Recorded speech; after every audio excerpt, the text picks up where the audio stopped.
Welcome to another episode of the Alamo City Sportscast with Mike Jimenez and Joe Garcia. Make sure to subscribe and hit that like button. Join the discussion as we broadcast live from beautiful West San Antonio. And remember to tip your hosts as it helps the show grow. What's up, San Antonio? What's going on, South Texas? This is the Alamo City Sportscast coming at you from the west side of San Antonio. My name is Mike Jimenez. That is Joe Garcia. It is Tuesday here in the River City, San Antonio. Cowboy fans, not happy today. As mentioned by a lot of people already on our stream, you can be part of our show by being part of the YouTube stream and leaving comments. It helps guide the show. Everyone talking about Leon Lett 2.0. You know, only the Cowboys, dude. You know, I've never been one, Joe, to say that football is scripted, right? Oh, but you hear that all the time, man. the script. Why is it that when it's these nationally broadcast games that are Sunday night and Monday night, we get dramatic stuff like the Chiefs winning Sunday night, you know, just doinking it off the crossbar. Or the Bears. The Bears. the doink. The doink. The double doink. The double doink back in the day. Then you have the Cowboys going on, and it looks like the tide was turning a little bit. Oh, my God. Right? Tide was turning a little bit, maybe going to overtime, upset the Cincinnati Bengals. Now, the Bengals had a worse record coming in, but were actually favored to win that game. Joe Burrow having a great season. Cowboys had a running game. Cowboys had a chance to win this game. And then something happened that I didn't even remember was a rule, Joe. 2 minutes and 15 seconds to go, they pump the ball away. It gets blocked. And for the Cowboy fans that I was with last night, I was at my friend Sean's house, bunch of Cowboy fans there, getting all excited. It got blocked. It got blocked. So hold on. Yeah, hold my beer. Cowboys had to hold my beer. One of the players touches the ball, who apparently had been out for a few weeks because of injury, was his first game back, touches the ball. The Bengals then recover it. First down Bengals. To me, dude, I'm watching the game, and I'm thinking to myself, well, the Bengals recover the ball, but they didn't take it for the first down. You know, they're still 15 yards short, but they're like, no, it's a live ball. First down. And I could not believe it. And then, of course, Jamar Chase gets the touchdown reception. No one could guard him the entire game. And it wasn't even that Burrow beat him. Just no one could guard Jamar Chase. Yeah, but one person, two people on him. Poor execution. Matter. Poor execution by the boys, man. The Cowboys season is effectively over. Oh, it been over. Mathematically, can still make the playoffs, but according to ESPN analytics, they have less than a 1% chance of making the playoffs.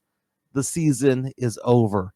So we have a lot to digest when it comes to that. We'll be talking about the Spurs as well, because I have a poll on Twitter at MJ Acquired Taste asking the question, is Stephon Castle untouchable? Or if a trade proposal came up that said the Spurs could go get an all-star to pair up with Wemby, let's say that it's a Lauri Markkanen, or let's say that it's a Trae Young or a player like that, an all-star, right? Yeah. If an all-star became available and in return you had to give Stephon Castle up, would you do it, or is he untradeable? I'm going to ask you that question so I can vote for you on your computer here, Joe. Okay, yeah, go ahead. Untradeable, or is he tradable for an all-star? I say no.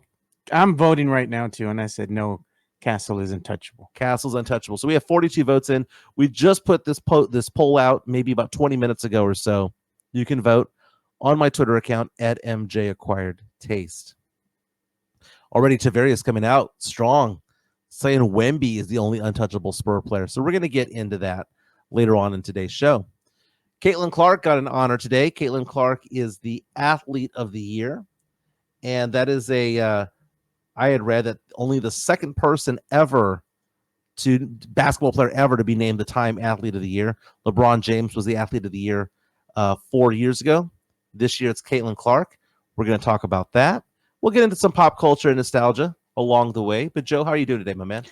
Doing good, man. The only one that's untouchable, Edgar Mike. Oh, man. And yeah, the chat's already going crazy, dude. Okay. Just stirring the pot a little bit.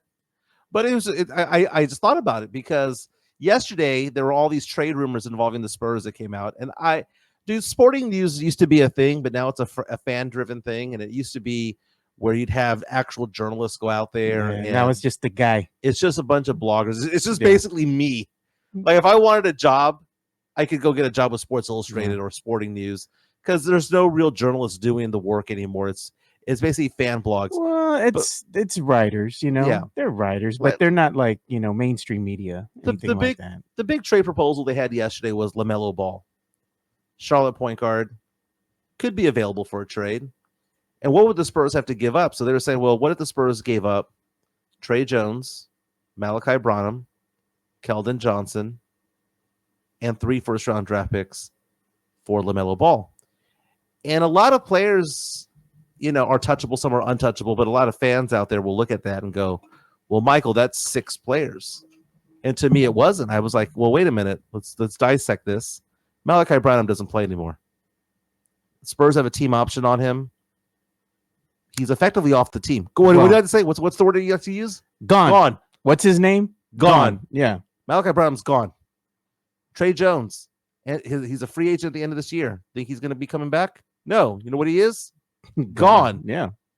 So really the idea would be Keldon Johnson and 3 first-rounders for LaMelo Ball, who averages 30 points per game, who is an elite point guard when he's healthy. The answer is yes, you would do that trade. And so many Spurs fans fall in love with all these players, and it's just so funny. Don't trade Sohan. I like his hair. Don't trade Sohan. Yeah, he's like Rodman. He's like Draymond Green. Oh, my God, dude. I was looking up Dennis Rodman's stats last night.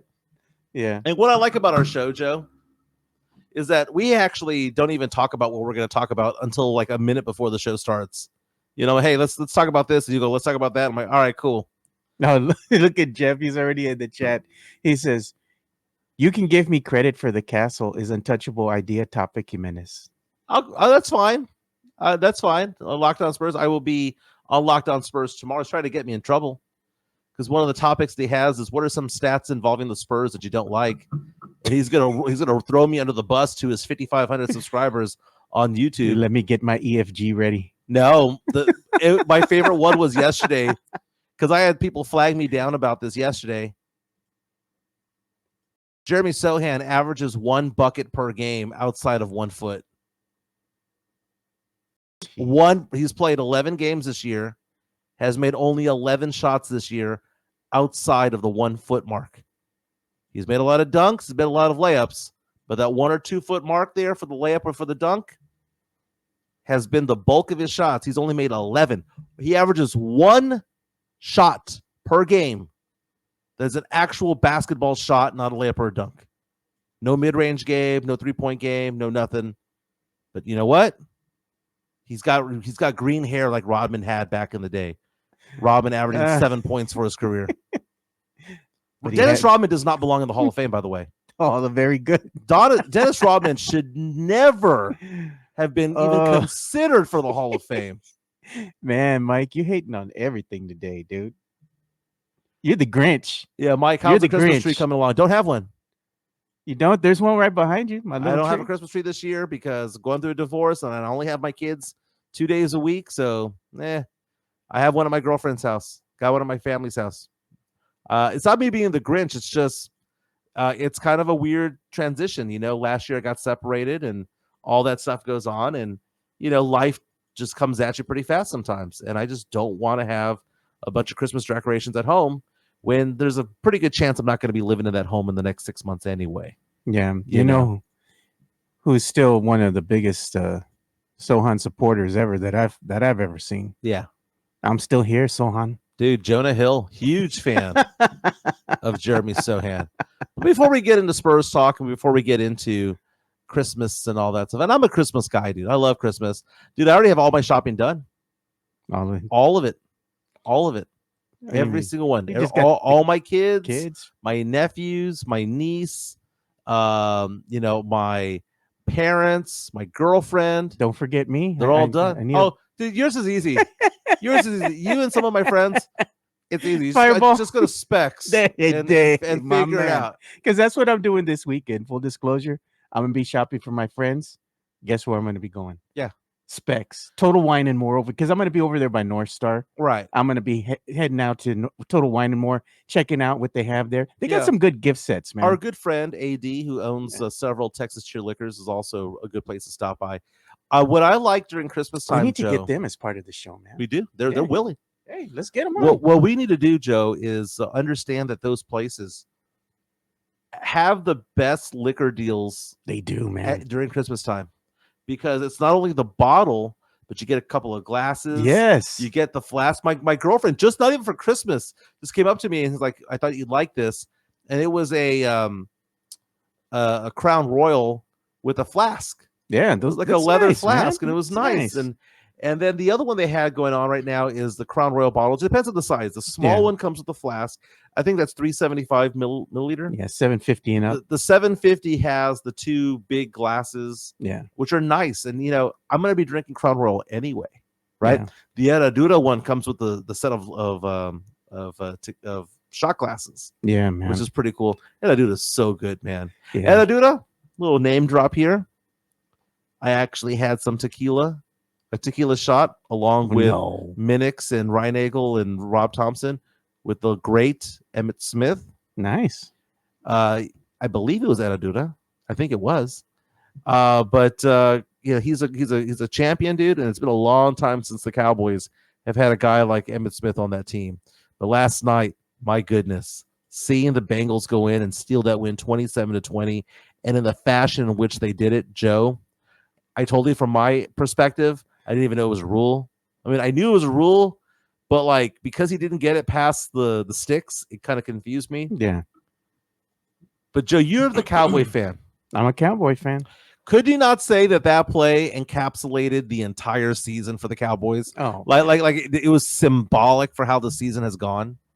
Yeah, it has, man. It's just they fumbled the bag, and I even shared this, and I thought it was hilarious, man. Cowboy fan right now thinking the boys would beat the Bengals. Clown activity, man. And the funny thing is you talk about being a glutton for punishment. Cowboy fans thought they were world beaters when they beat the Browns, right? Mm-hmm. Oh man, look at this team. I mean, who did they really beat though? The Browns aren't a very good team.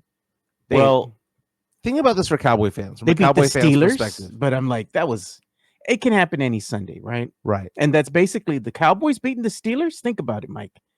That was their pinnacle. Yeah, I mean, it was early on in the season. That was the Steelers at the time were in the middle of a quarterback controversy. Yeah. So there was kind of some Russ, or is it Fields? But think about this for Cowboy fans. This has been the one season that I can think of in the last 28 years, because it's been that long since the Cowboys did anything relevant, right? It's the one time that I've ever seen Cowboy fan apathy, where I've actually heard fans tell me, didn't watch the game. I stopped watching the game. Now, imagine, Joe, when people stop going to the games. Cowboys, 5-8, Joe. 4-2 on the road, 1-6 at home. You count the fact that they lost the playoff game to Green Bay last year. Cowboys have lost 7 of 8 games at AT&T Stadium, affectionately known as Jerry World. That is the part right there, Joe. Yeah. That there's not going to be the excitement to renew the tickets, the season tickets and things like that. I know that for Spurs fans, it was difficult when it was 22-60, but then they won the lottery and they got Wemby, and it was like, okay, you got the energy up. Cowboy fans, Jerry Jones has nothing to sell Cowboy fans. Look at the comment coming in. Sell Jerry. He's got to at some point. And people think that Jerry Jones is going to hold on to the Cowboys till the day he dies. I don't think so. I think Jerry's eventually going to sell. And Jerry's already turned that team. He's turned it into a healthy profit. Yeah. I think he's going to sell the team eventually, because I don't know if Stephen Jones wants to hang on and be the general manager forever as well. They've been doing that for quite some time. Maybe the son does want to take it over. Maybe he doesn't, So a comment just came in right now. Mario Cavazos, not a first time, long time. He's been around forever with us, man. Mario Cavazos saying Cowboys beat the Steelers fair and square, no excuses. But I hope they lose the rest of the way. They need the highest pick available. Yeah, right now, 12th. Right now, the NFL draft is number 12, which is funny because number 10 and 11 have the same record as the Cowboys, right? 5-8, Saints, Bengals. Both of them beat the Cowboys, but because of how the strength of schedule apparently works within the draft, the Cowboys, despite the fact that they lost to the teams ahead of them with the same record, are standing behind at 12. Yeah. My Saints are at 10, and the Bengals are at 11. The team that just beat them. The team that just beat them. Yeah. And the Saints beat the living crap out of the Cowboys earlier this year. So let's talk about a few things, Joe, when it involves the Cowboys. First of all, I'm looking at the fact that the team seems to be more balanced when Cooper Rush is under center. He plays better in the pocket than Dak does, and he doesn't make a lot of mistakes because he's forced to be a quarterback, right? And play in the context of what the team is giving him. Dak does a lot, and he gets caught in. He has a decent arm. He's a better quarterback than Rush, no doubt.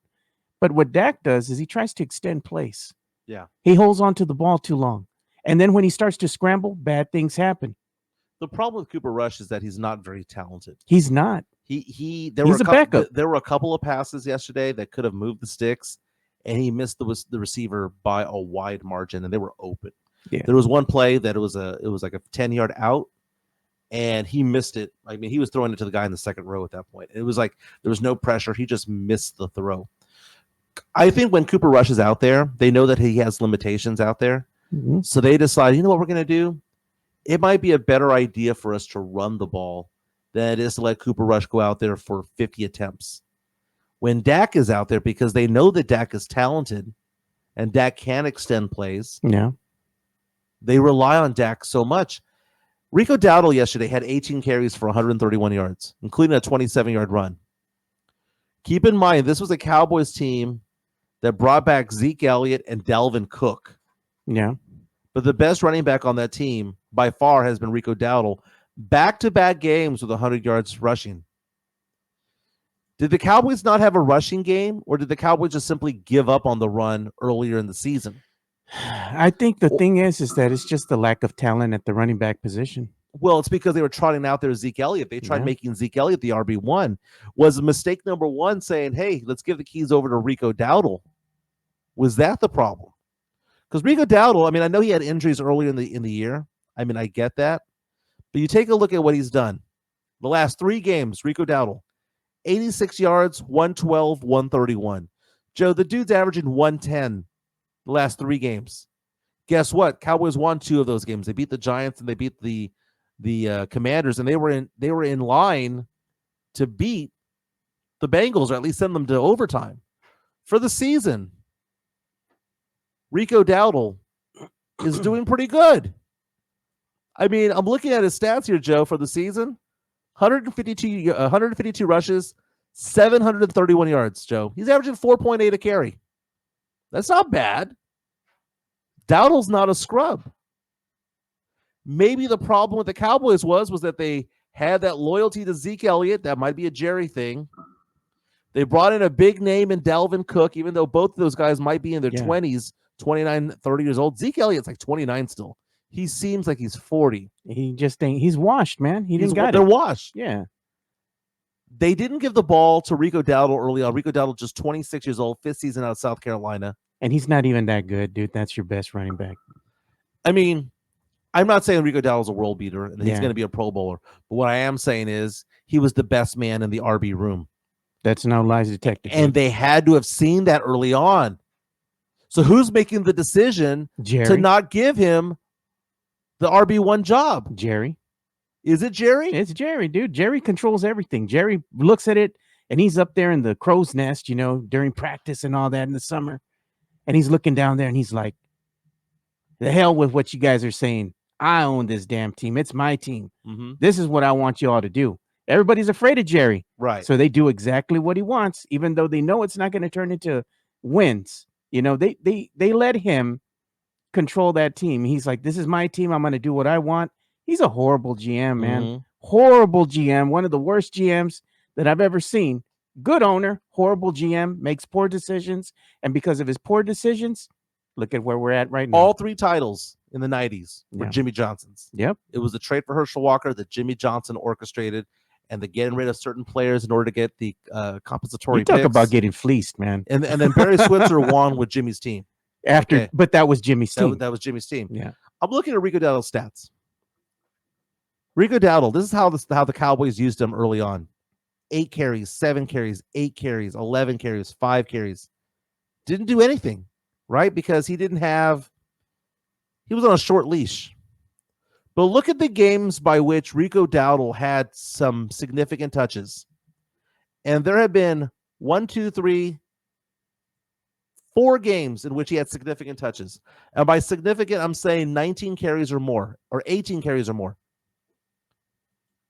Against the Steelers, Joe, good team, 20 carries, 87 yards. Against the Commanders, 19 carries, 86 yards.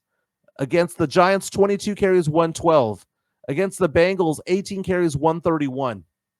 So if he's capable of doing that, Joe, when you give him 18, 19, 20 carries, look at the games in which he only had 5, like against the Lions, 5 for 25, Ravens, 8 for 32, Saints, 7 for 30. The more work you gave Rico Dowdle, the better he was. Maybe he got warmed up. Maybe it was a better balance of an offensive attack. But they mismanaged this guy, Joe, and we're seeing this right now because he's getting these yards with Cooper Rush as his starting quarterback. Someone's at fault for all this. Yep. Meantime, you hear Jerry Jones giving love right now to who? Mike McCarthy. That's my guy. Now, Mike McCarthy was set up for failure. They set him up for failure. The whole Cowboys, Jerry Jones were all in. Was BS from the start. If they were all in, why didn't they make moves in the offseason like normal teams do? Dude, they lost defensive players. They lost receivers. They lost offensive linemen, and they didn't replace them. And they also effed themselves up because they could have went ahead and extended Dak and CeeDee Lamb early on. And what would have happened if they would have done that? They would have had more cohesion, right? Because they would have had time to practice together. But no, they wait until the first game? Right. Oh, man, we extended you, Dak. They waited to the very last minute, and then they waited to the last minute with CeeDee Lamb as well. They would have saved themselves cap space had they done the deals earlier on, but they were stupid. They were stupid. They're dumb. Meantime, the Cowboys lost linebacker DeMarvion Overshown.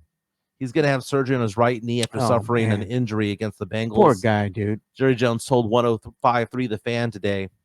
Overshown was a third-round draft pick last year out of Texas. Yeah. The Texas guy, not only from UT, but also he's a Texas high school football player. Local, yeah. He goes out there, third-round draft pick, tears out his knee, blows his knee out in preseason last year. Doesn't play. Comes back this year, showed some flashes, goes out the same way. Another ACL. Poor guy. I mean, you don't like to see anybody go out like this, but durability, man. You got to start thinking about that because if he has surgery again on that same knee, I mean, it's going to be bound to happen again. Yeah. I mean, it happens once. It just becomes more susceptible as time goes on. Meantime, we saw Micah Parsons walk off the field yesterday, and he looked done with the team. Now, I got to talk to you about this guy, man, because Micah Parsons obviously is one of the best talents on the defensive side of the ball in all of the NFL, right? Yeah. He is supremely talented. He was back-to-back Defensive Player of the Year runner-up. Not going to win it this year. Had too many injuries, missed too many games. The guy is flamboyant. He likes to have his podcast. He's outspoken. When he ranks the top quarterbacks, he doesn't name Dak Prescott on there. Has the balls to do that. But he also is like a child, dude. Like Micah Parsons sometimes will just simply have a fit. Yeah. And this might be the new generation. He's 25 years old. He's really attuned to Twitter and Instagram and TikTok and all of that stuff. And when you see him walk off the field yesterday in a huff, he was basically crying, almost literally crying at the end of the game yesterday. And then when they I'm looking at video right here. This is courtesy of Fox Sports. A photo of him. If we can show this real quick. There you go. Oh, you're showing it. I'm sorry. Okay, Micah Parsons just giving a look of just disgust. A look of disgust. And he walks off the field, and you don't know if he's crying. You don't know if he's yelling, if it's just tears of anger, tears of sadness. But when you see Micah Parsons show his emotions on there, what they say, You know, he wears the emotions on the sleeve. In this case, the jersey. Yeah. Are you okay with that as a Cowboys fan, or is this just a little too much? I'm okay with this as a Cowboy fan. You need to have some of your players show emotion, you know, and them showing some emotion here, showing that that's a face of disgust, disappointment, you know, frustration. And, you know, at the end of the day, I hope that they go inside the locker room and they get in each other's faces and they yell at each other and they get angry, because there's a lot of blame to go around for this game, for this loss, you know, because you're going to win and you're going to lose as a team. But when you have these stupid little mistakes that keep costing you games, I mean, come on, man. I mean, think Micah Parsons, you know what his name's going to be? Done. Gone. Now, the thing is that the way the NFL works, though, the Cowboys want to keep him. You know, they didn't extend him, so he's got a deal going on right now. So he has one more season left with the Cowboys, and it's a club option. And then he's an unrestricted free agent, and at that point, they could franchise tag his ass. Oh, man, I love this comment. Midtown Texas always comes in with the heat, bro. That's the face I make when Mike says he wears Lululemon. I was going to wear the polo today. It's a good-looking polo, dude. Lululemon. Has a big old L on there, dude.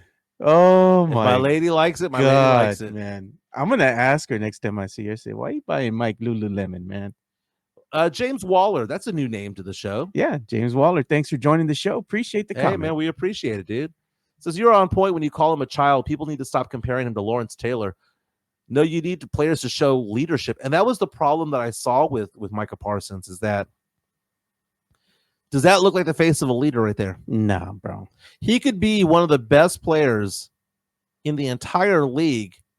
But if this is a reaction to losing, I understand. I would much rather him get angry and break an iPad, you know, get a clipboard and break it in half, than to see Micah Parsons pout and cry on the sidelines.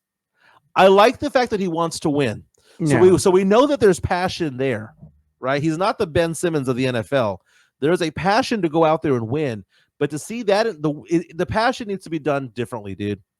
Like, I would much rather see you be angry and throw crap than to watch you whine and cry. But the Cowboy season comes to an end almost mathematically. Again, less than a 1% chance of making the playoffs. On that field goal, that blocked punt, player touches the ball. And we talked about that a little bit earlier. Some people calling it Leon Lett 2.0. I was trying to look up Leon Lett's follies, and there's two. The Thanksgiving one where it was the blocked field goal, and he touches the ball. Miami goes and gets a field goal from there. They get another chance at it after a blocked field goal. And then you had the Leon Lett, Don Beebe racing after him and stealing the touchdown from him at the Super Bowl. But oh, dude, here's another video of Micah Parsons. Why didn't I see this before? I saw the photo of him walking away. Micah Parsons is beside himself, man. This guy, he needs a hug. That's the way we react when you say you wear the Lululemons. Nice. Look at the walkout. Look at the walkout. I said, he's done. He's gone. Yeah. Cowboys going to franchise tag his ass, and they're not going to let him get the contract that he wants. I would come back the next game and change the jersey name on the back of my shirt, and I'd put "gone." Yeah, gone. And a courtesy of ESPN, the block punt. What a dumbass! The block punt.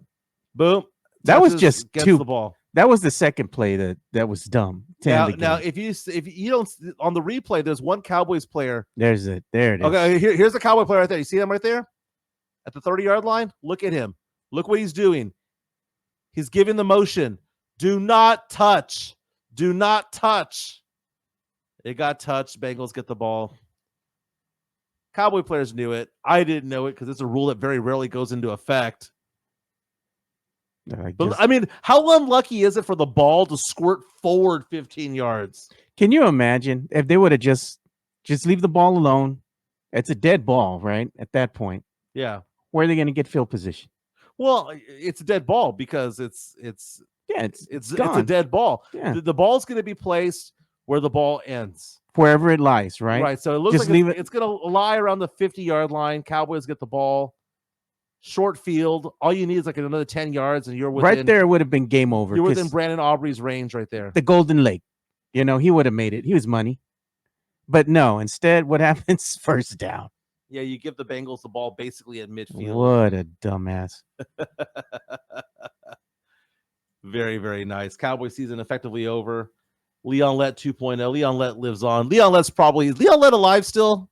I don't know, dude. I think he is. I think last time I heard he was coaching or something like that. Leon Lett's still alive, but Leon Lett, 56 years old. He was probably at home watching this game, just slumping into his couch. Like, why are you bringing me up? Look at Midtown Texas. If Mike wears Ugg boots next, I'm done. Yeah, no, that's never going to happen. I will draw the line somewhere. You know, it's so funny. If I showed you my Lululemon polo and I didn't tell you it was a Lululemon polo and I said, hey, what do you think about this polo? You'd be like, man, that's nice. That looks really comfy. Let me see who makes it. Let me see who makes it. It's Sonoma from Kohl's. Oh, my gosh. I can't wait to see Francesca next time. Oh, yeah. You liked her. She was funny because she likes to roast you, too. She fits right in. Oh, she's a big-time roaster, man. She's a big-time roaster.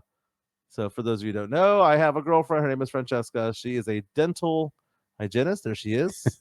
Yeah, she's funny, dude. She likes to roast Mike, too. She fit right in with us. Yeah. Good times. Good times. Hey, I mentioned the other day, I know this is not sports related, but they caught this dude, Luigi Manglione, at a McDonald's. Dude, tell me this, Joe. You're telling me that this guy was being tracked by the FBI, by police, by their version of DPS, and maybe ATF and all that stuff, and it was a McDonald's employee who found him. Yeah. And you know what? We're gonna find out that police knew nothing about where he was at. Nah, dude. They're like, we're gonna get him eventually. No, you were not, man. Come on. Imagine being a McDonald's employee and going, I've seen half this guy's face. He ordered a Big Mac and he ordered some nuggets and some sweet and sour sauce. I'm gonna call police just in case it's him. There was a $60,000 reward, right?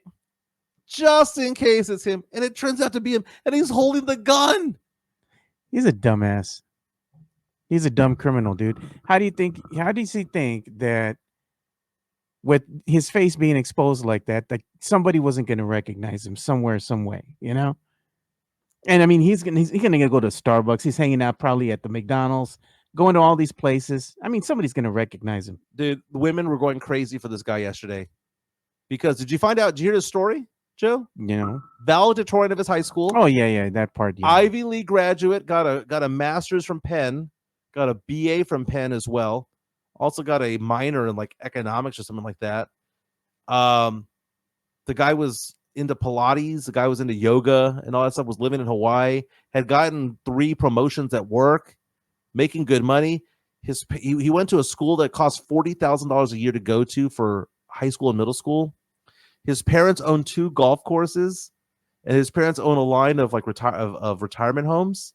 The guy is wealthy, dude. He's not like just some dude. Yeah. But the women went wild because of this. Well, they're like, we got to bail him out, dude. Women are cochinas, dude. Women are cochinas. I showed this to my girlfriend, and she was like, well, I mean, you know. Jeez, man. But there's a mugshot covering the washboard abs. Yeah, congratulations to that McDonald's employee. I hope she was a female, is $60,000 richer. I mean, how long would she have to work at McDonald's to make $60,000, right? Yeah. Worth their what? A year and a half, 2 years? If they're paying $15 an hour over there? All right. Let's go back to sports, Joe. Spurs are off until like when? Friday? Jeez. A long time. Stupid cup that we're not in. Hey, they shit the bed. They should have beat OKC, right? Yeah. They can't say, oh, they didn't have Wemby. So Sith's coming out saying Mike wanted to see if Joe would react to the 6-pack. Nah, I'm good, bro. What's that other question there? It's a homie test. Sage 421. I recognize the name Sage. He's but relatively new, right? Yeah, look at Says McDonald's employee is a goddamn snitch, the damn snitch. So Jason Garcia, who lives in Portland, he's following the show right now. Spurs fan, SAFC fan, moved to Portland earlier this year, making reference to the fact that the Spurs are over there. You better be at the game, dude. You better represent our Spurs. But the Spurs aren't going to play for a while, so everyone's talking about. We need something to talk about, right? Yeah. When it comes to the silver and black, and of course, trade deadlines in February, and we're gonna hear over the course of the next 60 days. There are going to be buyers in the trade deadline, and there's going to be sellers. The Spurs are kind of somewhere in between. I can see them making a buy, but why would you buy? Because you're going to be the number 9 or 10 seed. And if you sell, what are you selling? The Spurs could sell Chris Paul. He has some still left in the tank. If he wants to join the Phoenix Suns, if he wants to join the Golden State Warriors again, or go someplace to make one last run, because I'm assuming this is his final season in the NBA. Dude, that cry that he gave in the Spurs locker room the other day after the Spurs won, and he moved to number 2 in all-time assists. That is a cry, Joe, of somebody who knows this is his last season. I think so, man. You know what? The telltale sign. What happens after every game? Jersey swaps? No, not jersey swaps with Chris Paul. You see a lot of the opposing teams, players, coming over there, saying hi to him, giving him some love. Mm-hmm. I think he knows, man. He knows it's probably going to be it for him. And I think the players know it as well. So they come over and they say hi to him. I mean, he has a lot of friends throughout the NBA, you know?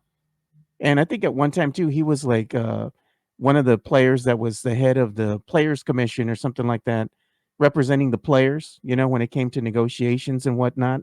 So, I mean, he has a lot of friends, a lot of people that he's connected with throughout his long career in the NBA. They come over, give him some love, and he knows, man. I think he feels it, you know. Yeah. He feels it in the body, you know. He can't hold up no more, man. So I'm looking at Hoops Hype right now, and they just released an article a few days ago about every team in the NBA and the trade candidate that they have for each team. Some have 1, some have 3, right? Saying that the Spurs' best candidate to trade is Chris Paul. And it says, quote, the Spurs are already ahead of the rebuilding schedule thanks largely to veteran leadership of a rejuvenated 39-year-old point guard, Chris Paul. Similar when he was with OKC, the Hall of Famer has helped a team defy expectations. He's on a 1-year, $10.5 million deal, and championship contending teams may have interest in having him as a rental. And it goes on to say that the Spurs have, Wemby and Harrison Barnes and Vassell and younger players, a mix of younger and more experienced players. But then maybe you can get a late first-round draft pick. Maybe. Or a Chris Paul. Maybe pick number 24 or pick number 25. Yeah, we do got an incoming super chat from Mario Cavazos here. Okay, what brand of concealer she make you use? Okay, let's go ahead and do this. She has me on a skin regimen, dude. She has been for like the last 4 or 5 months. That's a good thing, though. No, it's an exfoliating soap, right? And then there's something there to kind of make the skin pop, I guess you can say. I haven't worn it the last few days, so don't tell her. Oh man, she's gonna get mad. It's moisturizer, dude. It's just to make your skin better, young. Yeah, keep it young. It's not Botox or anything like that. It's just she gives me various lotions. She gives me more healthy deodorant, more healthy, more environmentally friendly stuff. She's trying to take care of you, man. There's nothing wrong with that. It's not frou-frou stuff. Really, it isn't. Yeah. It's exfoliating soap to get the dead skin off. Yeah. And it's a moisturizer. Leave my boy alone, man. His girl taking care of him. She taking care of him. She's slightly bougie, but I love her. She's a good girl. She's a good girl. I lost track here. Oh yeah, your glow is noticeable, Mike. Oh, good eyes, sir. That's what. Wow. Mike using serums and stuffs. Do you know what I'm going to do, Joe? Tomorrow, I'm going to bring all the stash that she got me, and I'm going to do it on the show. Chris Gonzalez says, when is Mike going to start his beauty channel? Beauty is more than skin deep. Beauty tips with Mike. Ooh, man. You know, Jess going to get a hold of wind of this, dude. It puts the lotion on the skin or else it gets the hose again. That's what Jason Garcia was trying to say. Buffalo Tom. But in talking about the Spurs and in talking about whether or not the Spurs are going to be buyers or sellers at the trade deadline, the question becomes, what if a certain player becomes available? You know, Trae Young. How many Spurs fans were opposed to Trae Young joining the Spurs team? A lot. But you know what? When you compare him to LaMelo, who would you rather have? LaMelo's always hurt, bro. Yeah. Give me Trae Young any day. Here's Trae's averages this year. Trae Young averages 21 points per game, 12.2 assists, 4 rebounds, shoots 89% from free throws. His three-point shooting is awful this year, 31%, but still 12 assists. I mean, the guy knows how to run an offense. You know, and the thing is if he came and played alongside Wemby, right? You're going to lose a little bit on the defense, right? But you're going to pick up something in the offensive game. Mm-hmm. Would Spurs fans be okay with Wemby averaging maybe 15 points a game, playing alongside Trae, and they win, and they actually have a good enough chance to not get in the play-in, but be the 7th seed? Atlanta right now, 13 and 12, 7th seed right now in the East right now. I think Trae Young actually improves Wemby's points per game. And we've seen this already. You know, when certain players are in the lineup, he does well. When certain players are not in the lineup, he does better or worse. He plays better with Castle. Plays better with Castle. Plays worse with Wemby. Doesn't play good with Vassell. I mean, with Sohan, rather. Yeah. With Vassell, he's all right. He's all right with Vassell. But I asked the question, what if a Trae Young was available, Joe? And they were like, hey, instead of all these picks, just give us a couple of our picks back and give us Castle. Would you do that, or is he untradeable at this point, Joe? I mean, because we know that Wemby's number one on this team, but is Stephon Castle, who right now, according to FanDuel, has the second best odds of getting the Rookie of the Year, averaging 12.1 points per game, is he in fact untouchable, Joe? I would say yes. I never thought I would say that. I wouldn't have said that 2 months ago. Yeah. But because of Sohan's injury, because of Vassell's injury, we have seen Castle be put into the starting lineup and have no problems. Kid's not even shook, man. He had 3 games where he was a little bit shaky. Then it just locked in. And even he has said in post-game interviews that the game has slowed down for him. Yeah. Dude, how many rookies say that it's slowed down? Yes, this was a bad rookie class, right? I personally believe this, Joe, that if the Spurs had the number 1 overall pick in the draft, they would have taken Castle or Reece Shea, but I think Castle was in the mix right there. If the Spurs were drafting 3, they would have probably taken Castle. Baby hand Reece Shea, dude. Nah, I'm good. Yeah. But right now, 72 votes in. I posted this less than an hour ago. 87.5% saying Castle's untouchable. Yeah, look at Sam Salinas he puts when we're asking about Trae Young or, LaMelo. He says, yes, Joe, because it's about winning, not individual stats.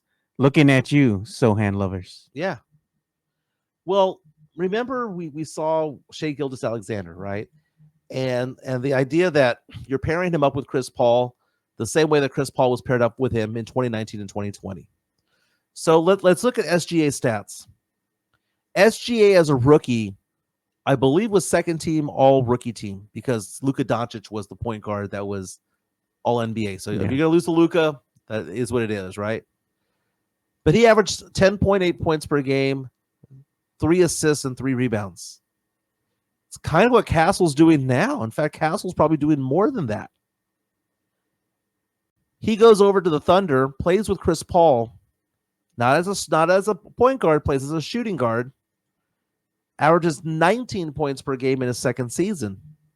Then he jumps up to 24, 24 and a half, 31, 30, and is at 30 again now. I think this is the trajectory that we need to look at when it comes to Stephon Castle. We have to look at him as, yeah, you're going to be averaging about 12 points a game this year, maybe 13 when it's all said and done. But how do we get you to 17, 18 next year? How do we get you to 21, 22 next year? And it's because he is the star. He is the second star to Victor Wembanyama. And my personal belief is that Wemby is untouchable, obviously. But I think Stephon Castle is untouchable number 2, unless it was a huge name, Joe. Yeah. If it was a Giannis, if it was a name that is a top 10 player in the NBA, well, then you just got to suck it up and do what you do. But if it's a bottom tier all-star, Trae Young, I'm good. Yeah. If it's Lauri Markkanen, I'm good. If you can't make it work with some of the other players that you have, the other guys, because they're just guys, let's be honest, and you can't make a deal work, yeah, you're not going to give up Castle for that, man. Castle has a high ceiling, probably, in my opinion, higher, and I'm not throwing shade. I think he has a higher ceiling than Vassell, as far as what Castle can aspire to be, because the kid, you look at him right away, because the kid is raw right now. And I think his ceiling's going to be really high. I think he's going to amount to a better player than Vassell when it's all said and done. To me, the ones that are expendable right now, I would have said, no, don't touch Vassell. But when you're looking at Castle right now, Vassell might be one of those that, just put it in the pot. Mm-hmm. Now, a lot of people are reaching out to us on our YouTube stream, Tavarius being one of them, saying Castle can't shoot. Castle's shooting is going to be an issue. So I can't say that is not an issue because that would be hypocritical for me to say so. But he has shot creation. He's creating for others. And he plays defense pretty well up at the top. 74% free throw shooter. He has a 28% shooting from 3, 38% from the field. EFG, which is really low right now at 44.2%. But you see a shot that can be fixed. It's not broken. It's not broken. It needs to be tweaked. It's not a Sohan shot. Come on, just say it, Mike. Well, it's. Oh, by the way, Castle turned 20 last month. By the way, damn. So he was drafted at 19. I just think that Castle is the type of player that you want to have at point. He might not ever be a great shooter, but I think he can become a decent shooter. He has the form. He has the size. Joe, he's 6'6" and a half. He's just 20 years old. Who's to say that next year at this point he's not 6'8"? True that. And the kid has speed and athleticism, man. He can get to the rim. He can dunk that ball. He can take the impact because he's so athletic. He can go ahead and finish the shot, and it's an and one. Right. He's doing it as a rookie, man. He's taking some of these veteran players, some of these better players out there, and just breaking ankles going around. Well, I mean, you saw LeBron James after the game here at the AT&T Center or Frost Bank Center the other day saying that Castle kid's good.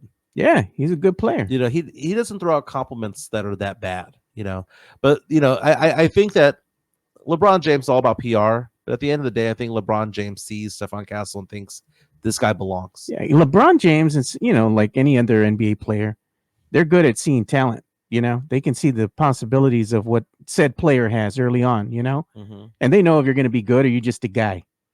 You think he's complimenting Zach Collins? I haven't heard him compliment Sohan. No, not at all. Hey, what did he say? Castle? Yeah, that's a good kid. Well, I mean, if you look at the shooting percentage of SGA when he first got into the league, again, he averaged 10.4 points per game, right? Shot 47% from the field. So it's not like he was a world beater coming out of the gate. He got better as time went on. It's not a broken shot. Drew Show comes out and says, you either believe in Castle or not. We possess ample trade capital to obtain a power forward of better than Sohan's caliber and a backup center. Joe, is Sohan popular because he has green hair? I would think so, man. If he had regular hair and was just a regular dude, would Spurs fans be as excited about him? Probably not. Because I believe that's the case. I believe in pretty people privilege. I believe that certain people get better judgment based on how they look. Dak Prescott. If he wasn't good looking, if he had Quincy Carter's looks, he wouldn't have $60 million. See, what you saying? Quincy was ugly? I'm going to look that up. I don't remember him being a looker. Well, Quincy fell off the face of the earth because the brother hit Skid Row, man. He got involved with the drugs, bro. Yeah, I'm going to stand by that. I'm looking at Quincy Carter's photo right now. Let me go ahead and show the screen. Oh, God, man. If Dak Prescott looked like Quincy Carter, he was not a $60 million man. Dak Prescott looks like a model. Tom Brady looks like a model. It is what it is. Only on this show will you get Mike comparing what other dudes look like compared to other guys. Like, I miss Demon Mike, man. Dude, the point I'm trying to make is that looks matter. Oh my God. Okay, dude. If Angel Reese looked like ass, hey, according to Sith the Sloth, she looks like Sith the Sloth. According to Sith Elias, if Angel Reese was not attractive, would she get play? Compare her and put the Sith the Sloth out there, man. Oh, dude, that's an old statement, dude. Come on, man. I mean, Cameron Brink. If Cameron Brink didn't look like that, would she be as popular? No. There is pretty people privilege, dude. It is what it is. Pretty people get away with a lot more. Sam Salinas says Sohan ain't pretty. No, but Sohan.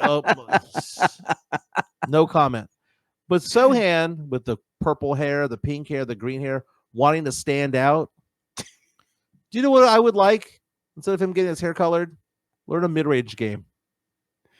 God. Fix the shot. There it is. Right on cue, Matt Lerma. Mike hates Sohan because he's pretty. And there's Lerma right there. I'm still here, Sohan. I'm still here, Sohan. So Caitlin Clark is the Time Athlete of the Year. Here's the cover. You want to take a look, Joe? Yeah. There it is. Time Magazine's Athlete of the Year. Dude, she would be an even bigger star, Joe, if she was attractive. But she's not. We got to. Can you imagine, Joe, if Caitlin Clark was as good of an athlete and she had a looks of 7 or higher? I'm not trying to be a dick, Joe. I'm just saying that this is how the world works. Don't shoot the messenger. I'm not saying that I believe that in the sense that I believe that that's right or wrong. I'm saying, look in tennis, Joe. We had a good mix there with Serena Williams. Serena Williams was attractive. She's also a legend. She's a GOAT. No, man, she ain't attractive, bro. To some men, she is, dude. No, bro. To some, maybe not to you, but to some men, they think that she's a 10. There was Maria Sharapova. There was Anna Kournikova. Right? Back in the 80s and 90s, Gabriella Sabatini. You had some names out there, but do you know who wasn't popular back in the day, even though she was more successful? Arantxa Sanchez Vicario. Right? No, but we would see Mary Jo Fernandez because she's pretty. Caitlin Clark does deserve to be Athlete of the Year because she made the WNBA relevant. No. She was Rookie of the Year, broke a ton of records, both positive and negative. Positive for points and assists and three-pointers made, negative in the sense that she was a turnover machine. But she broke attendance records and made the WNBA relevant. It made the city of San Antonio go, oh my God, we used to have a WNBA team. We could have seen Caitlin Clark come to San Antonio. Imagine her at the AT&T Center. Yeah. Frost Bank Center, in 2024, 25, 26. We lost out. But Joe, do you agree with Time Magazine naming her the Athlete of the Year? I don't know, man. I think she was just popular. That's probably why they named her Athlete of the Year. But, it's a popularity vote. But we do got a super chat coming in here from the Drew Show, and he's saying, ride or die with Area 51. Grito for me, Joe. He paid for it. Let's do it.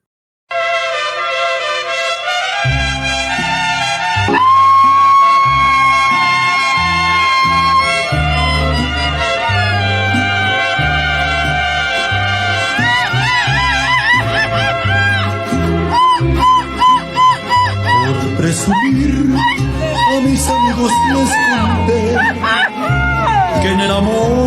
Okay, we either got to change that or retire it or charge more. What do you think, Joe? Maybe we'll put it at $5. You want the grito? $4.99. Let's give some love to Jeff Garcia from Locked On Spurs and Ken's 5. We're ride or die with Jeff Garcia. Yep. Locked On Spurs is your daily Spurs podcast, hosted by Jeff Garcia, the lead Spurs writer for Ken's 5 San Antonio. Jeff has a healthy plethora of guests all the time on the Locked On Spurs podcast.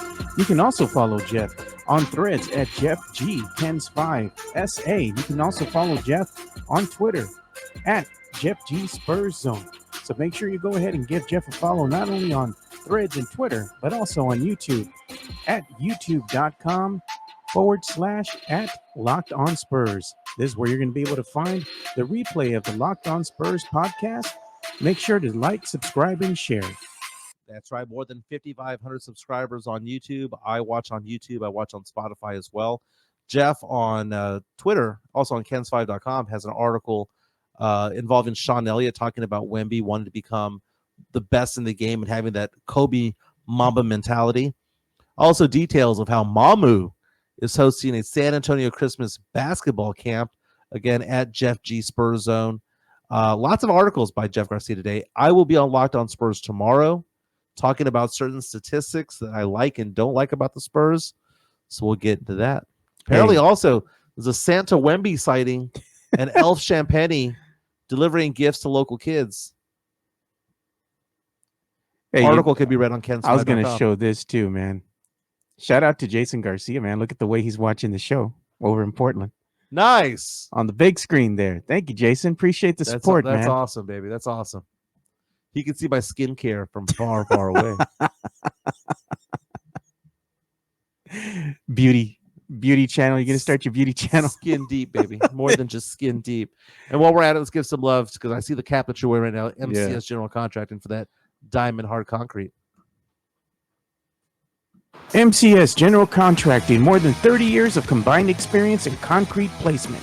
They are the best in the business. Honest pricing, high quality work.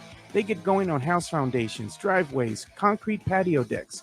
If you want to extend the deck, extend the driveway. If you're a business and you need to put together a slab, a parking lot, or other concrete placement services or sidewalks, reach out to MCS General Contracting at 210-774-9155. They're confident in their skills, so give Chris Leha over at MCS General Contracting a call at 210-774-9155. And thank you for being a sponsor of this show. How hard's that concrete, Joe? Diamond hard. Diamond hard, man. Again, they've always said it before. They don't do it cheap. They do it right. Yeah, there's you a difference. Get what you pay for. Mm-hmm. That's right. There's the number right there, 210-774-9155 for that diamond hard concrete. They talk about ADA compliance. If you have a business, you need to get that ramp in for ADA compliance. Yeah. Sidewalk, a slab for your home, swimming pool, pickleball court, basketball court. Man, they can do it all, baby. MCS General Contracting, 210-774-9155. Want to get into some pop culture, Joe? Yeah, I'm getting some unconfirmed reports right now that Bill Belichick, it's already been... I've been seeing that story. It's been known that he's, been in talks with UNC to become their next football head coach. Unconfirmed reports are coming through saying he's accepted the position. Interesting. So we'll have to see, man. I want to see if it's being reported. Let me get on Twitter on that. Let me see that.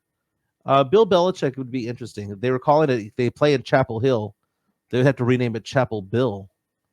But Bill Belichick, 6-time world champion, Super Bowl champion coach for the New England Patriots. Jordan Schultz of the Schultz Report. Yeah, he's saying that there's no... From Fox Sports, saying that there's no agreement yet with Bill Belichick and the University of North Carolina. Both sides have remained in contact and will continue to talk. Very fluid, one source told him. I mean, that's a shot in the arm right there. You think he's too old, though? Well, there are some people who are saying that this did happen. The Guardian is saying that it did happen, that the agreement has been made. I mean, the Guardian's a legit site, but I don't really follow the Guardian for... I don't follow the Guardian for sports. I follow them for news sometimes. But this comment right here, Bill Belichick, incoming freshman recruits. Because of his 20-something-year-old girl. The 24-year-old girlfriend. Did you see him on the red carpet? Dirty Bill? Yeah. I call him Dirty Bill. But that would be so cool for college football to have Bill Belichick on there, man, and having Bill out there. You think he's going to take his girl to the frat parties? She's old enough, right? Old enough to be in the master's program. Hey, if you're a big Megan Fox fan, she's single again. Weeks after pregnancy reveal. Oh, man. Get her on the chat for me, please.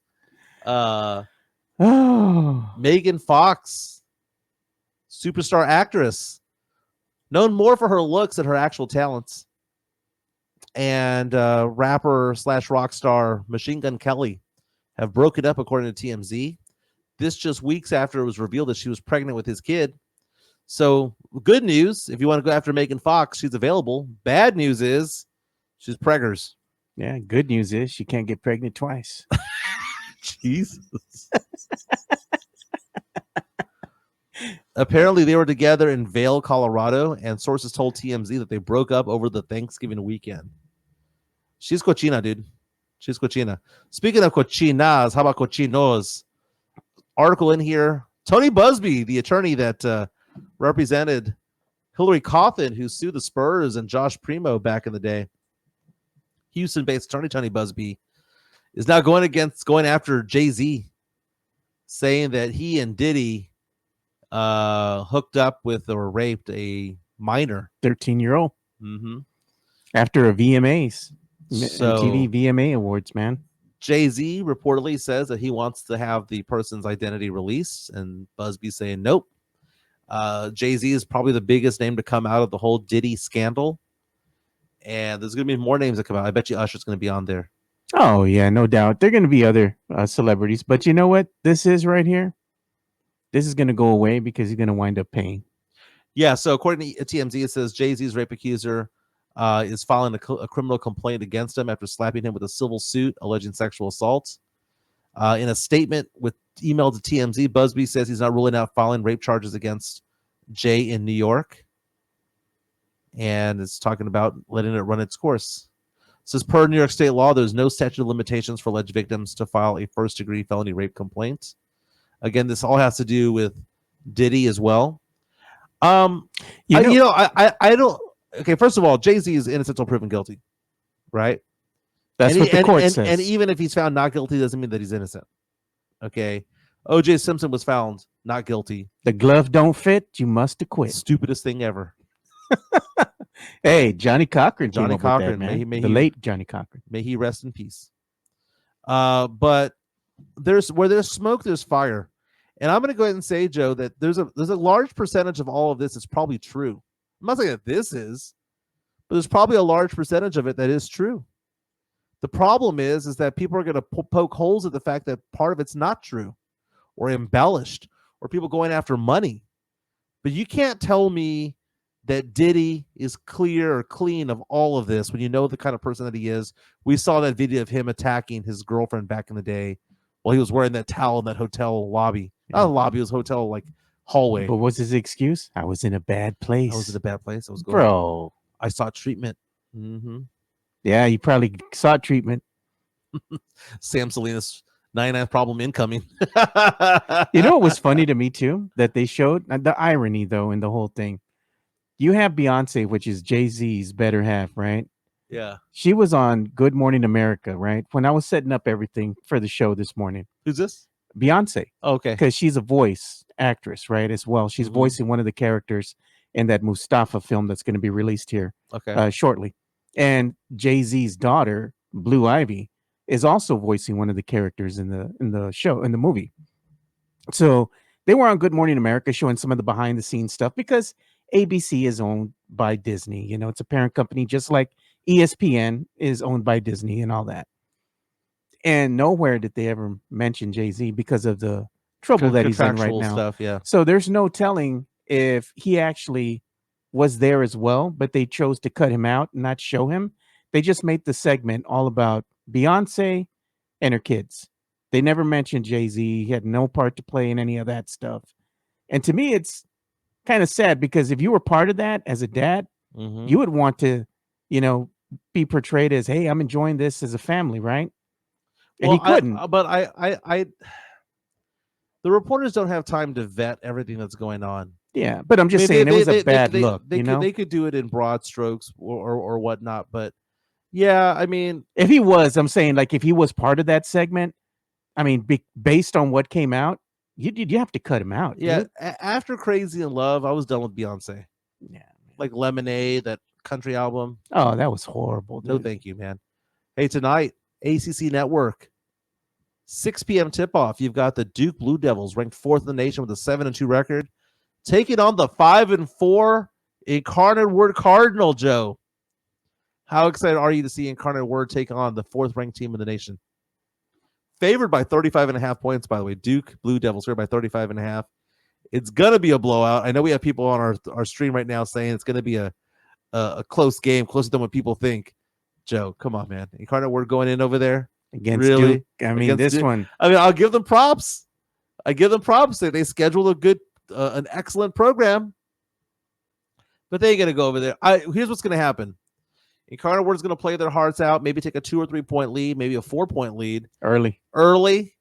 And then it's going to be like 15-15, 18-16. And then the wheels are going to come off and Duke's going to spank that ass.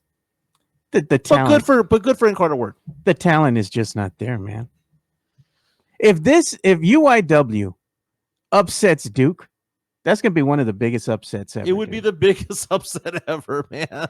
And the good thing for UIW is they're probably getting a good payday for this game. You got that to go away with, right? Yeah. You get paid. I'm looking to see what the money line is. Plus 3,300, Joe. I'll bet $5. Plus 3,300, Joe. You bet.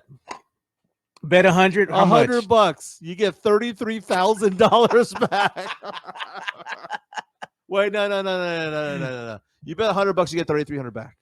That's not bad though for $100. Plus the 100.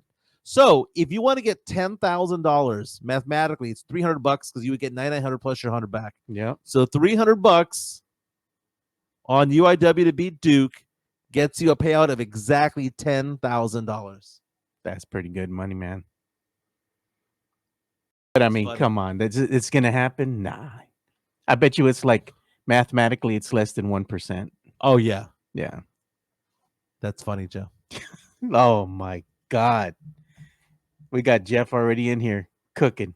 He says, so far, MJ has mentioned how a guy is good looking and took time out of talking sports to show a shirtless guy.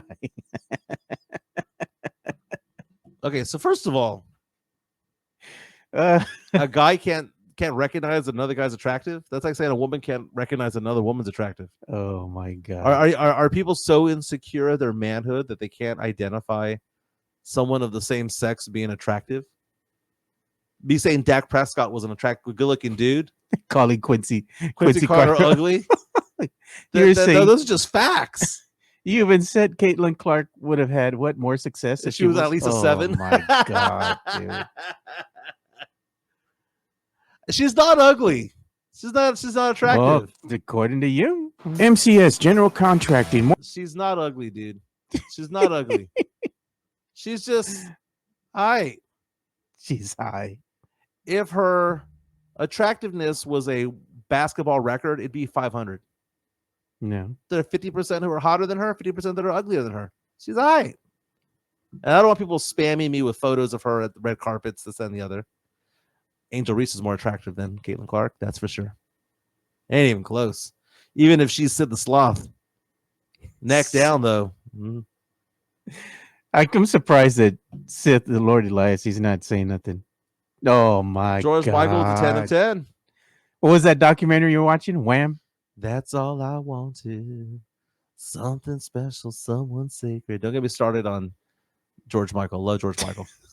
God, I celebrate his entire catalog. By the way, that George Michael Christmas song. What's that song? Last Christmas, I gave you my heart, but the very next day you gave it away. Joe, you got to admit, for a Christmas song, that's a banger. Like there are not a lot of Christmas songs that get me excited. Like that Mariah Carey one, I'm done with. It's basically making my ears bleed. God, dude, I hate that. They play it. They just played it the other day. I think I was at HEB or something, and I heard it. I was like, oh.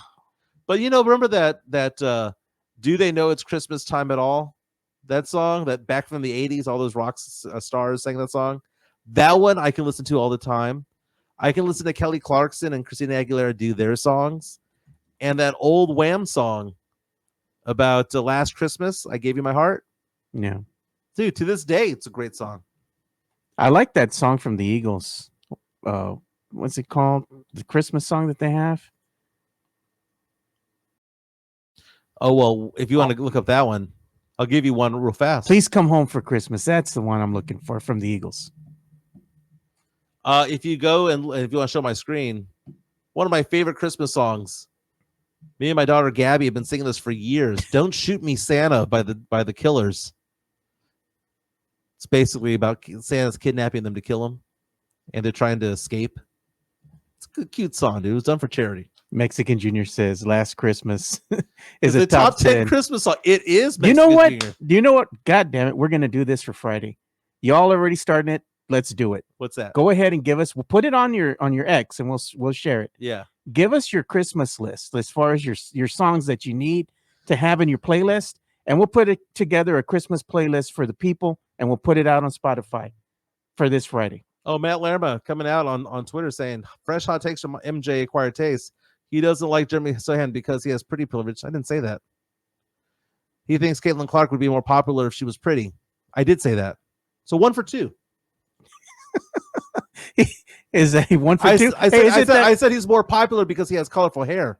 I've seen Jeremy Sohan, not the most attractive guy, not ugly, but I never gave a pretty privilege pass to Jeremy Sohan. I gave the fact that he was what? Flamboyant. But now that he's only 1 for 2, isn't that what Jeremy Sohan shoots from the free throw line? There you go. I'm still here, Sohan. I'm still here, Sohan. I mean, Matt, if you want to come after me, man. But I don't think very many people look at Jeremy Sohan and think he's a pretty guy. And why is he adding Jeremy Sohan and Caitlin Clark? What's that all about? I don't know, man. Like they're gonna like I care if they think something bad about me. Mike living rent free in his head. Oh, I mean, come at me, but don't. I said Jeremy Sohan is more popular because he has colorful hair. That if he had regular hair, he wouldn't be as popular. That's factual, Joe. True enough. Got a $4.99 super chat incoming from Jason Garcia. Thank you for your support. We do appreciate you. He's saying The Night Santa Went Crazy by Weird Al is a classic. Interesting, Jason. I'm going to check that one out, man. Weird Al, dude. Weird Al. He makes some bangers, dude. You know, it's funny how there's certain musicians who hate Weird Al, and there's some who get so excited that he does a parody of those. Like it legitimizes their career. I'm going to go to Spotify and look at Weird Al Yankovic's most popular songs. What do you think his most popular song would be? Just Eat It. How many plays do you think it has? Because there's some songs out there that have billions of plays, right? 1 or 2 billion plays. Oh, okay. Here are his most popular songs. Oh my God. With 45 million listens. Amish Paradise, the parody of Cakes' Paradise. And then number 2 is White and Nerdy, which is I think it's a parody of Chameleonaire's Right and Dirty. Yeah. That's funny. Back in the day, it was just Eat It. Just Eat It. Look at Seth, I got it right, dude. He put Amish Paradise. And Mexican Junior says Weird Al is the greatest musician of all time. He has at least 50 solid hits. I'm gonna look it up right now. Oh yeah, look, this is one that maybe I don't think you've seen this, and I've heard good things about it. Jeff's putting it in here. He says the movie about Weird Al with Daniel Radcliffe playing him is hilarious. You must see it. And that one, I believe, comes out on the Roku channel for free. Yeah. So I'm looking at Billboard.com. They wrote this article last year. It was the 10 times that Weird Al Yankovic has been in the Billboard Top 100 list. He made it 10 times, Joe. Jeez. He made number 99 with Fat, which was based on I'm Bad by Michael Jackson. Yeah. He made number 81 back in the year of 1984. Number 81 for I Lost on Jeopardy, baby. Number 39, Word Crimes, which was a parody of the 2014 classic Blurred Lines. I hate these word crimes. He's teaching people how to do things phonetically. Oh, God. So the Police had a song in the 80s called King of Pain. He made it to number 62 with a song called King of Suede. God. A song called Ricky, which was based on Mickey. Ricky. Smells Like Nirvana made it to number 35 back in 1992. Amish Paradise made it to number 53 in the Hot 100 list. Like a Surgeon, Joe. Oh, I remember that one. Made it to number 47 back in 1985, which parodied the spoof of the Madonna classic Like a Virgin. Eat It made it to number 12, Joe. He had a top 20 hit. Damn. Number 12 back in 1984. And the number 1, White and Nerdy, which made it to the top 10, number 9, based on Chameleonaire's song Ridin'. Oh, look at this. Drew show. I like this idea, man. Incoming super chat. Enough. The Lerma Jimenez schism must be resolved. Time for an in-studio town hall. Debate moderated. Live on the show. We vote for the winner. I like how Matt just like at certain players. He ats them. He wants to get them riled up, Joe. Because Jeremy Sohan the other day, I don't know if you saw that post that he said that he posted the other day. Let me see if I can find it. This was on Twitter. Jeremy Sohan, who now has 99,900 followers. He's close to 100,000, Joe. Needs 100 more. He posted something the other day that I thought was kind of interesting. Let me see here. It says, all sports, one way or another, you're going to hear something about yourself, the good and the bad. Okay. Comes with the territory of playing sports, dude. There are going to be some fans that love you and some fans that don't. It comes with this territory being sports. By the way, Matt, since I have you on the line, Matt was going back and forth with somebody yesterday on Twitter, and his response was, well, tell me you don't know ball. First of all, Matt, love you like crazy. You have lost every argument. Anybody, not just you, but anybody who says you don't know ball in an argument on Twitter has forfeited the game. They've lost. You don't know ball is the sports equivalent of somebody telling a Mexican to go back to Mexico. Oh, I thought you were going to say it's the equivalent of punting. Dude, you don't know ball? That means I have no comment to make other than that. You've lost. Oh. White flag. You lost that one, dude. I saw that. I was like, Matt, do better. Do better. I like it, though, how the show you get cooked already just doing the show. The show is going on, they get the little excerpts and they put it out there, especially Jeff, man. Matt says, I would cook, Mike. Just call me Chef Matt. Hey, Matt, did you know that your favorite player from the Spurs has only made 11 shots outside of 1 foot? And you don't think that that's a problem? But he's got purple hair. Green hair. Looks like the green dot right now. The green dot. That's your nickname. Yeah, John Dyer on our Exit 7, John Dyer, right? Yeah. Was on on my Twitter account the other day going, well, you wanted him to get better from field goal percentage, and his field goal percentage is up. You know why? He's not shooting anymore. Outside of 1 foot. I would hope that your field goal percentage would go up if you stop shooting from outside of 1 foot. Yeah. By the way, just for giggles, I mentioned the fact that Sohan shoots 22% from outside 1 foot. And it might be 2 feet. It's whatever's considered to be a layup, right? So dunks, layups, alley-oops. If you erase all that, he's shooting 11 for 50 for 22%. I pulled up Champagne's numbers as a parallel to see if there's like a significant difference. Champagne shoots 36% from outside, taking away layups and dunks. So there is a difference, 36 and 22. What I'll probably do is I'll probably do Barnes, CP3, and Wemby and Castle just to see what it looks like. Yeah. But it's kind of funny. We need to go ahead and get John Dyer back here in the studio, man, so we can talk. The closer we get to the college football playoff, I think we need to bring him in because no one consumes more Texas Longhorn football than that guy. Yeah. And, they have the updated mock draft already for the, coming up here for the NFL. I'm going to go ahead and share that here. Yeah. Is this through who? College Football Report. Okay. Reputable, media outlet here. And they just have, a mock draft. It's not the draft. It's a mock draft. And I'll just give you the top 5, man. They got Shedeur Sanders, out of Colorado going to the Raiders. Cam Ward out of the University of, Miami here. Going to New York. UIW. Yeah, going to New York. Travis Hunter from Colorado going to the Patriots. Abdul Carter. Well, real fast. Travis Hunter. Yeah. Let's talk about Travis Hunter real fast. So Shedeur Sanders going to Las Vegas seems to be destined.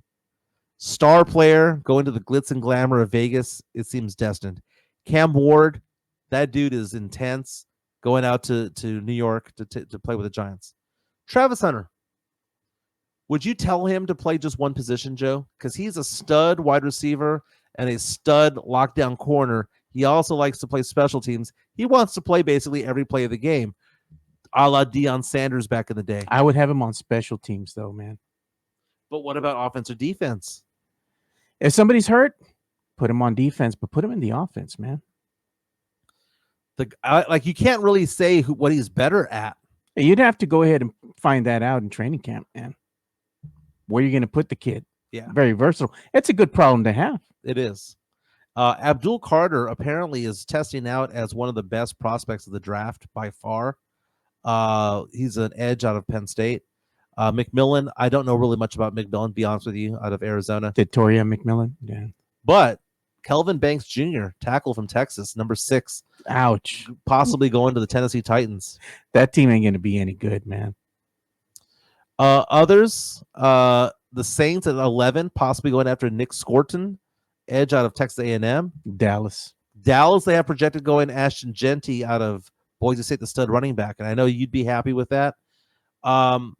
There are some mock drafts that I've seen that said that there's no way Ashton Genty drops to 12. So that if the Cowboys want to get him, they're going to have to play ball with Cleveland, Chicago, or Cincinnati at 8, 9, or 10. Toss him a 3rd or 4th rounder just for the rights to move up 3 or 4 spots. Because that's what it would take, a 3rd or 4th rounder. Yeah. Other players of note, Jahdae Barron, cornerback from the Texas Longhorns, possibly going number 18. The Rams. To the Rams. Looking at my Saints there. I said Scorton from A&M. The one that's interesting that I think is interesting that I see the drafts going up and down is Malachi Starks, who's a safety from Georgia. They have him going 28 to Minnesota. I'll see that. I've seen some mock drafts saying Starks the top 10 player. I've seen some like this one, 28. Kind of weird. Speaking of Minnesota, if you're watching Get Up this morning on ESPN, a very good topic. We probably should have discussed it today. Sam Darnold had 5 touchdown passes this past week for the Minnesota Vikings. Minnesota Vikings have the 3rd best record in the NFC right now. They're 1 game behind the Lions. And the Minnesota Vikings are poised to make noise in the playoffs, right? Sam Darnold goes in there, and this year, 28 touchdown passes to 10 interceptions. 3,300 yards passed, 68.4%, Joe. 68.4 accuracy. He went from 61% last year, 58% as a starter with the Panthers, to 68%, career high in touchdowns, career high passer rating, all of this stuff, Joe, right? Pretty good, right? If you're a fan of the Vikings, if you're our good friend Brandon Big Papi Medina, right? Yeah. Did you know the guy's a free agent? Wow, how about that, man? He is a free agent at the end of this year. Sam Darnold leading this team to an 11-2 record. What happens, Joe? Because they drafted J.J. McCarthy out of Michigan to be the stud up-and-coming quarterback. They drafted him in the 1st round. He got hurt in a preseason game. Sam Darnold, who, again, was a journeyman after being a big flop with the Jets, goes off to San Francisco, is a journeyman. Carolina finds a home with the Vikings. Did the Vikings franchise tag him for $41 million? Man, that's a good question there, because you'd want to lock him in. Or is it possible that Minnesota is just a great place for quarterbacks? Because we saw Kirk Cousins thrive there for so long. I mean, he has people to throw to. Justin Jefferson, 1,170 yards receiving. You've got Jordan Addison. You've got Aaron Jones, a good running back. Got T.J. Hawkinson. You've got some pretty good people around you to give the ball to. Is it that Sam Darnold's that good? Or is it that it's a system and that J.J. McCarthy would be just as good? Because it would suck for them to go, I don't know, 13-4, make some noise in the playoffs. No one's talking about this team making it to the NFC Championship game, but they're just as good as the Lions. They're just as good as the Eagles. They make some noise, and then what happens then? Do you go, okay, we're going to give the keys to JJ? Yeah. It'd be so weird. I would just ride with what you got, man. Yeah. You know, just like the Spurs starting lineup, you know, when they were winning. We like who we got. Yeah, we like who we got. You all sit on the bench. Very nice. Very nice. He's going to be a Pro Bowler this year. Hey, somebody's asking us, Tony Ornelas is asking, what happened to Johnny Walker? We haven't had the schedules line up, but maybe we can get him on Friday. If you're here in studio, yeah, give him a call. We'll figure it out. Yeah. The question I had on Twitter today was about Stephon Castle. Is he touchable? 135 votes in the hour and a half that we were on this show. 135 votes, not bad. 87.4% saying untouchable. Though people were coming out and saying that Wemby to them is the only one that's untouchable. But I mean, this shows that people have gotten to be very in love with Stephon Castle for very good reason. He improves his shot, dude. The guy's going to be special. He's going to be very, very special. He's on that SGA trajectory. Yeah, the ceiling is very high for him. Higher than Vassell. Ceiling's high. The floor is high. He's the number 2 to the Spurs. So when I hear the Spurs talk about this, that, and the other, all I care about is Wemby. All I care about is Castle. Everybody else. And what are they? What's their names going to be? Gone. My name is Mike Jimenez. That's Joe Garcia. We'll be back tomorrow. Thanks for being on. And also, thanks for following us. And hit the like button on the way out. And also, my number, 210-508-0369. If you have any questions about investment accounts, life insurance, disability, all that stuff, 210-508-0369. Everyone, have a fantastic day. We'll be back tomorrow.